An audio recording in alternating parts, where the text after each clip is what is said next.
It's officially Outer Heaven season for all you metalheads. Hey guys, what's up? It's Melanie back with My Loves Death Metal, and as you can tell, I am talking about the new Outer Heavens album that just came out, I think July 21st, so I'm a little behind here. I wanted to give myself a few days to listen to this, plus I didn't get the record until a couple days after release because I was out of town visiting some family. I came back, it was waiting for me, I was super pumped. But yes, Outer Heaven's new album, Infinite Psychic Depths, is currently out on Relapse Records. There's a million different color variants. There's CDs, there's tapes, there's shirts, and it's there. It's here. I'm super pumped.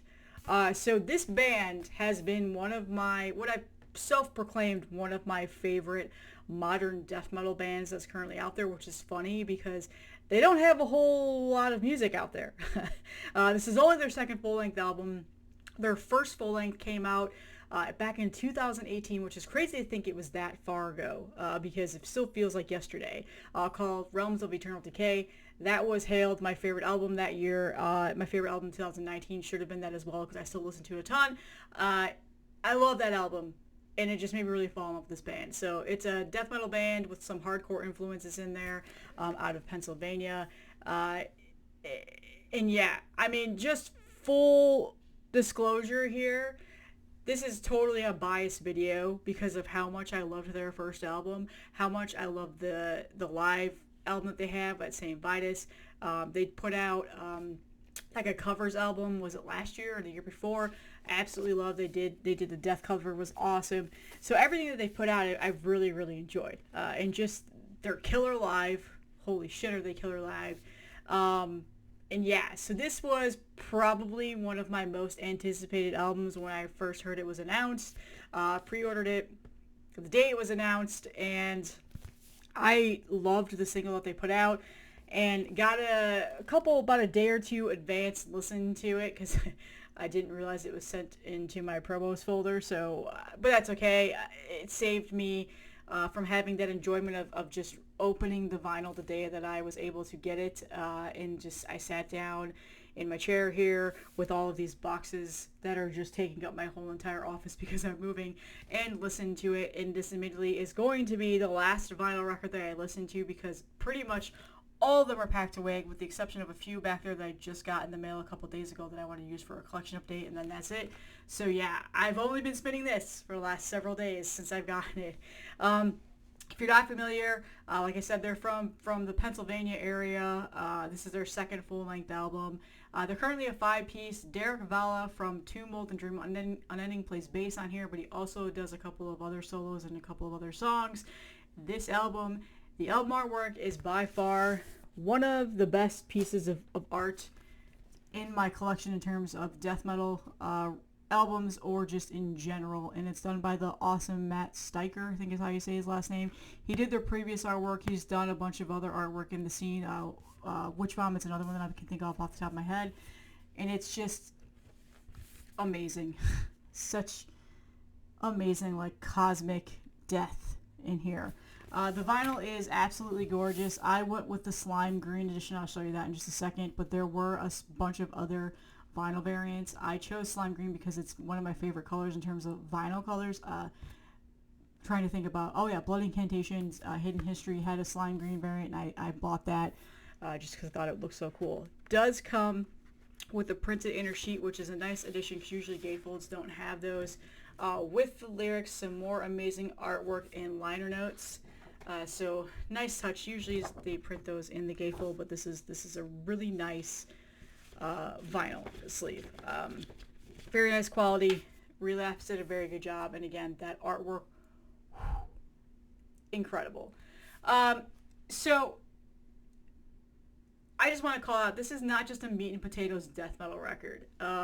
There's a lot of features on this album that I think make it amazing for what it is.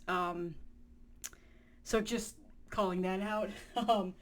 It just really, I wasn't surprised. I was surprised by that. So I didn't really fully know all of the people on this record that were going to be like guest featuring on here. And then when I got the album, I was listening to them like, oh, that's a different person. Oh, that's a different person. So finally I looked at the liner notes. So we have, the production is by Greg Wilkinson from Autopsy. So yeah, that's a beast to start off right there.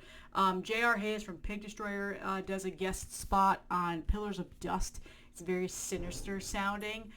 There's a little bit of like a squealy kind of chaotic breakdown where he comes in, and it fits very well. They added him into that song very well, which Pig Destroyer and Outer Heaven I didn't really see as a collaboration that needed to happen, but it did.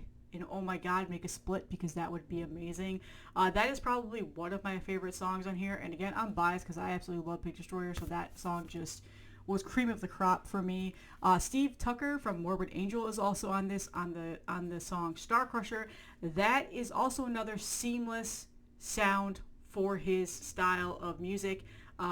It goes really well. You hear Morbid Angel on the song. Another fantastic song. Another one of my favorite songs on here, and again, there's a bit of a bias here because I absolutely love this band as well, is Alex from Undeath is on here on Palisite Chambers. Is that how you say it? Palisite Chambers. I thought it was Parasite. Palisite Chambers. That song, when I first heard it, I didn't realize Alex was going to be on it. And I was like, this kind of sounds a bit like a groovy, bouncy, not like fun, well, okay, yeah, fun, not like bubbly death metal, because that's just a strange term, but it sounded like it was meant to be made for Undeath, and it was an amazing song, and I absolutely love it. And again, these songs that they created for this album have been perfect for these guests and their music and their vocal style. So yeah, that one is another one of my favorite tracks on here. So all these guest vocals songs are amazing, and it just really added a layer and attention to detail to this album that Outer Heaven did a really, really good job. They really progressed from Realms of Eternal Decay, which is incredible to say. Like, in terms of a sophomore album, sometimes they release such a great first album. The sophomore album is good, but not nearly as good. I might prefer this over the first album, and then maybe, yeah, it's because some of the guests on here hype it up a bit for me, because they're all from amazing bands, iconic bands. But yeah, that just really solidified this as a very, very good record. There are two other guests on here. There's Dave from Churchburn. He does Rotting Stone, and that's /DMT. Sounds phenomenal on here. And then also Brody Utley from Rivers of Nile does a solo from Nothingness to Eternity, which is the final song on the album. Another great guest spot. Like I said, Derek Vala from To Mold and Dream Unending also does a couple of guitar guest spots in here, as well as he plays bass on the album. So yeah, I mean, it's unstoppable hooks. It's got very distinct, brutal vocals that don't ever quit. It's relentless throughout the whole entire record. Very thick and swampy and dirty sounding guitars. Very well written. It's not just the regular caveman style of guitar structure. It does have very caveman style like vocals, I will say that. If you're familiar with Outer Heaven, you understand and you know the vocal style. But it's very obvious that there's influences of Cannibal Corpse and Incantation and Suffocation and Immolation, and even some of the newer modern death metal bands like Corpsest. There's a lot of those influences on here, and just in general, it's a good record. My God, I'm actually just quite exhausted because I was super hyped. It's here, and my excitement has just made me tired. But I'm still excited. But my God, I did not, like I said, I had high hopes, but I tried not to give my hopes too high, so that way I wasn't super disappointed. And this exceeded everything that I thought it was going to be. So for me, keep that in mind. This is for me. This is my opinion. There's going to be people out there that don't agree. They're going to say it's overhyped, blah, blah, blah, blah, blah. There's always that side of things. But this is my thoughts. So there is a background on this album. I'm just going to read directly from the promo kit that was sent. It traces Realm of Eternal Decay's backstory by starting off with the Big Bang-like incident and the creation of amorphous souls, which eventually take physical form that populate, then ravage their newly created environment. This, in turn, unleashes a disease, the infection of which sends victims into a violent fugue state and drug-like psychosis. The plague spreads until information is revealed on how to stop the contagion in its tracks. Wow, this sounds familiar. All the while, the New World's omniscient, whoa, can't read. Original creators are angered at what's become of their gifted environment and as a result destroy the wasted civilization. Probably should have happened during COVID. Just calling it out. We're trash. Humanity is just trash. The remnants of that world end up as what you see on the cover of the first album. So, this is a backstory that is related to the first album, and it sounds like it. That is a very good representation of the type of music that you're going to be listening to. Again, some amazing songs on here. Soul Remnants, which is the very first song on the album, starts you off fantastic. Starts out with a great guitar riff and aggression, and there's an amazing guitar solo in there.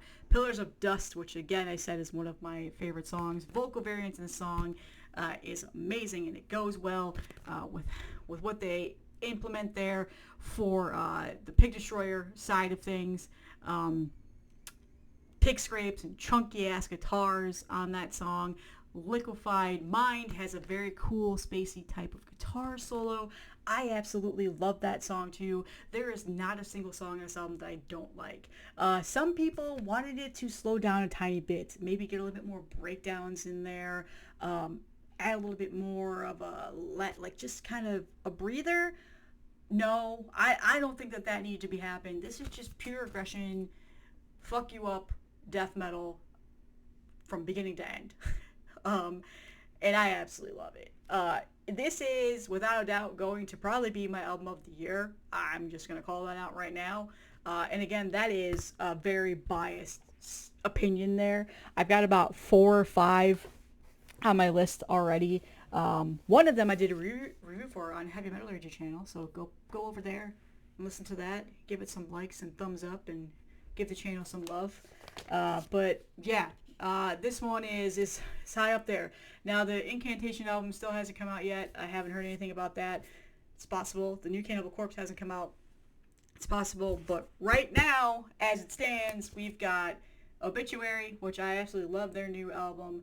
We've got Nuclear Remains, which I absolutely love that album. Hint, that's the Heavy Metallurgy review. Go over there and read it. And listen to it. Not read it. Listen to it. Outer Heaven. And now, what was the other one? I'm totally blanking on it now. Well, that just ruined the moment. But anyway, was it Coffin Mulch? I don't remember. I have about 10 album of the years right now, but this one is hailing at the number 1 stop is what I'm trying to spot, is what I'm trying to say. Here is the Slime Green vinyl. I think this is the variant that has the most pressing, so you probably will find this in your local record store, and it's definitely still online. Stickers are awesome on here. God damn, I love this artwork so much. But there was a bunch of other color variants. Even Vinyl Altar released their own color variants, which I did not see that until after I had already gotten this. So I'm kind of sad about that. I think theirs was just bright orange, which also looked phenomenal with the album artwork. But yeah, this is not sold out. They've pressed a lot. Relapse has been doing a really good job of that lately, with making sure people are able to get theirs into their collection. So that is my overhyped, super excited review of Outer Heaven. My God, do I love this album, and I am not being paid to say this by any means. A lot of people assume that whenever I give an amazing review about something, they're like, oh, you were paid to say that. No, I'm on the hype train. I'm fully hype. I am the Outer Heaven hype girl. I've said that for a couple of years now, along with 200 Stab Wounds hype girl. So holy shit, if they released an album this year, which I think they're done, or maybe they're in the studio, this year's just going to be great for me. So yeah. That is all that I have today, you guys. Let me know what you think if you listen to this. What are your thoughts on it? I'm sure there's going to be those people that don't enjoy it, which is totally fine. It's totally fine. But I just am so happy it's here. I hope I get to see these guys live. I cannot wait for a tour with those songs. And check it out. it's worth a listen. And you may become a new fan if you've never heard them. So that's all I have. I will talk to you guys in the next one.